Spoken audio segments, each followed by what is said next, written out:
তিলোত্তমা খুন ধর্ষণ কাণ্ডে গ্রেপ্তার সন্দীপ ঘোষ, গ্রেপ্তার টালা থানার প্রাক্তন ওসি অভিজিৎ মণ্ডল।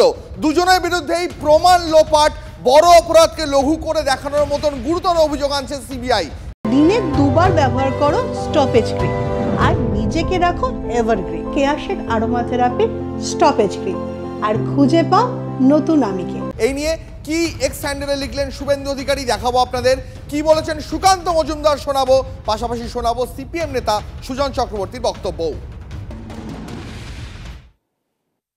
টালা থানার ওসি এবং সন্দীপ ঘোষ এই দুজন গ্রেপ্তার হয়েছে। সন্দীপ ঘোষ আগেই গ্রেপ্তার ছিল, কিন্তু সেটা করাপশনের মামলায় ছিল, দুর্নীতির মামলায় ছিল।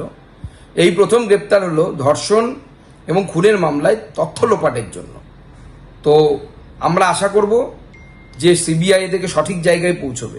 এই রাত্রিবেলা পোস্টমর্টম করা যায় না, এর জন্য স্পেশাল দরকার, পারমিশন দরকার। তখন সেই থানার ওসি একবারই অর্ডার দিয়েছিল, এবার থানার ওসির পক্ষে সেটা সম্ভব নয়। উপর থেকে নিশ্চয়ই কারো নির্দেশ ছিল যে এই গ্রেপ্তার সবে শুরু হয়েছে, 1 দিয়ে কাউন্টিং শুরু হলো, 2 হলো, অপেক্ষা করুন, আরো যাবে, লম্বা হবে লাইন। এই দুজন গ্রেপ্তার হওয়ার পর আর কি কোনো আটকাবার মতো সুযোগ থাকে? স্বাস্থ্য সচিবকে পদে রেখে দেওয়ার কোনো যোগ্যতা থাকে কারণ? স্বাস্থ্য সচিবকে অবশ্যই খারিজ করতে হবে।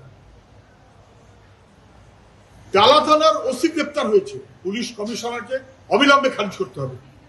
পুলিশ কমিশনারকে স্বপদে রেখে, স্বাস্থ্য সচিবকে স্বপদে রেখে আসলে অপরাধীদের প্রশ্রয় দেওয়ার চেষ্টা করেছেন মুখ্যমন্ত্রী। সিবিআই এর হাতে গ্রেপ্তার হওয়ার পর আর কোনো ওজোর আপত্তি চলে না, পুলিশ কমিশনার এবং স্বাস্থ্য সচিবকে অবিলম্বে খারিজ করতে হবে, না হলে মানুষের বিক্ষোভ আরো বাড়বে। তোমার খুন ধর্ষণ কাণ্ডে গ্রেপ্তার টালা থানার ওসি, দুজনকে সিবিআই গ্রেপ্তার করলো। আর কি করে প্রাক্তন অধ্যক্ষ, তাকে এবার গ্রেপ্তার করলো সিবিআই। গ্রেপ্তারি তালিকাটা, সেই তালিকাটা আরো লম্বা এবং আরো প্রভাবশালীদের নাম আসতে পারে।